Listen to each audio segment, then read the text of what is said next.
नमस्कार मंडळी, कसे आहात? मजेत ना? व्हिडिओचा इंट्रो पाहून तुमच्या तोंडाला पाणी सुटलं का? नक्कीच.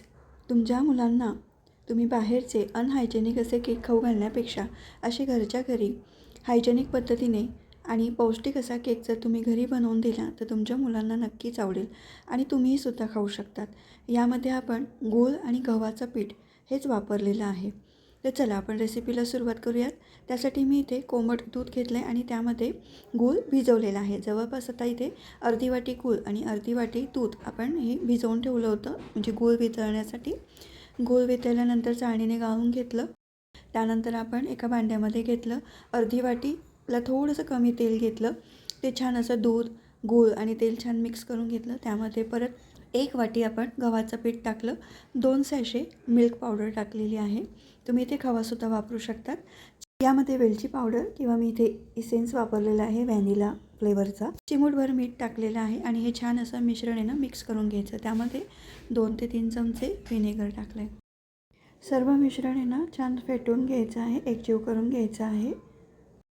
गव्हाचं पीठ आहे ना थोडं थोडं करून मिक्स करायचं, ओव्हर मिक्स करायचं नाही आहे, नाहीतर त्याच्यातली हवा परत बाहेर जाते आणि केक बसतो. तर आवश्यकता वाटली तर थोडंसं नॉर्मल टेम्परेचरचं दूध टाकायचं. त्यामध्ये रिबिन कन्सिस्टन्सी आपल्याला तयार करायची आहे. त्यामध्ये मी 3 चमचे कोको पावडर टाकलेली आहे. तुम्ही कोणत्याही ब्रँडची वापरू शकतात. 1 टेबलस्पून आपण बेकिंग पावडर टाकलेली आहे आणि हाफ टीस्पून बेकिंग सोडा टाकलेला आहे. तो आपण आहे ना सर्वात शेवटी मिक्स करायचा. जास्त त्याला ओव्हर मिक्स करायचं नाही, नाही तर त्याची पॉवर कमी होते. आणि त्यामध्ये थोडंसं त्याला ॲक्टिव्ह करण्यासाठी 1 चमचा व्हिनेगर तुम्ही टाकू शकतात. छान पटकन क्विक मिक्स करायचं आणि आपण ट्रेला किंवा अशा भांड्याला आपण तेल आणि किंवा बटर आणि मैदा भुरभुरून त्याला छान तयार करून घेतलं होतं आणि कढई मी प्रीहीट करायला ठेवलेलं होतं. आपण एका भांड्यामध्ये हे बॅटर काढल्यानंतर 1-2 वेळा टॅप करायचं. प्रीहीट केलेल्या कढईमध्ये ठेवायचं. वरून तुमच्या आवडीप्रमाणे ड्रायफ्रूट्स टाकू शकतात किंवा चोको चिप्स असतील तर ते तुम्ही इथे टाकू शकतात. एकदम लो फ्लेमवरती आपल्याला हा केक बेक करायचा आहे. पण सुरुवातीला 5 मिनटं थोडं हाय फ्लेम ठेवायची आणि नंतर मग पूर्ण स्लो, जितकं तुम्हाला कमी करता येईल फ्लेम तितकी कमी करून अगदी स्लो कुक करायचं आहे.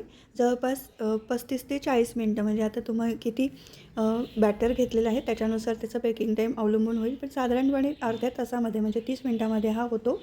तर बघा मी ते स्क्वेअर टाकून बघते तर ते अगदी क्लीन निघालेलं आहे आणि एकदम इव्हनली असं छान कुक झालेलं आहे. कुठेही बसलेला नाही आहे. छान असा फ्लफी आलेला आहे केक, तुम्ही बघू शकता. तर आता आपण लगेच तो डिमोल्ड करायचा नाही आहे. त्याला वरती कापड झाकून ठेवायचं, म्हणजे किचन नॅपकिन वगैरे असतो ना तो टॉवेल झाकून ठेवायचा, म्हणजे जेणेकरून तो मॉइश्चर त्याचं लॉक राहतं. आता नंतर थंड झाल्यानंतर ना सुरीने त्याच्या कडा मोकळ्या करून घ्यायच्या आणि ताटामध्ये आपण काढून घ्यायचा आहे. तर अगदी सहज निघून येतो. मी याला बटर पेपरही वापरलेला नाही आहे, तरीसुद्धा इझी डिमोल्ड झालेला आहे, तुम्ही पाहू शकता. तर आपण आता आपल्या चॉईसनुसार आहे ना केक कटिंग करून घ्यायची. मी ते छोट्या छोट्या स्लाईसमध्ये कट केलेलं आहे, म्हणजे 1 बाईटमध्ये आपण खाऊ शकतो. तुम्ही बघू शकता किती छान मॉइश्चर आहे त्यामध्ये. छान फ्लफीसुद्धा आहे. सॉफ्ट असा केक तयार झालेला आहे. तर मी आता छोट्या छोट्या साईजमध्ये त्याचे बाईट साईजमध्ये कटिंग करणार आहे पीसेस. तर तुम्ही नक्की हा करून पहा. पौष्टिक आहे, घरच्या घरी बनवलेला आहे आणि तुम्ही तुमच्या मुलांना ते देऊ शकतात, म्हणजे कुठलेही गिल्ट न ठेवता देऊ शकतात. याच्यामध्ये मैदा नाही वापरले, आपण गव्हाचं पीठ वापरलेलं आहे आणि ड्रायफ्रूट्स वापरलेले आहेत. तर तुम्ही हा केक करून पहा आणि मला नक्की कमेंटमध्ये सांगा तुम्हाला आवडला की नाही. तुम्ही बघू शकता त्याचं टेक्स्चर किती छान जाळीदार आलेलं आहे, हो की नाही. तर नक्की पूर्ण व्हिडिओ पहा, म्हणजे तुम्हाला लक्षात येईल कसा केक बनवायचा. कुठेही स्किप करू नका. आणि तुम्हाला ही रेसिपी आवडली ना तर नक्की तुम्ही शेअर करा आणि लाईक करा. आपलं चॅनल आहे मोहिनी फूड अँड ब्लॉग्स यूट्यूबवरती, तसंच Neelmohana home and kitchen blogs म्हणून पण आहे. हे 2 चॅनल आहेत यूट्यूबचे आणि इंस्टाग्राम फेसबुकवरती मोहिनी फूड अँड ब्लॉग्स याच नावाने अवेलेबल आहे. तर चला, तुम्हाला पुढची रेसिपी कोणती पाहायची आहे तुम्ही मला पटकन कमेंट करून सांगा.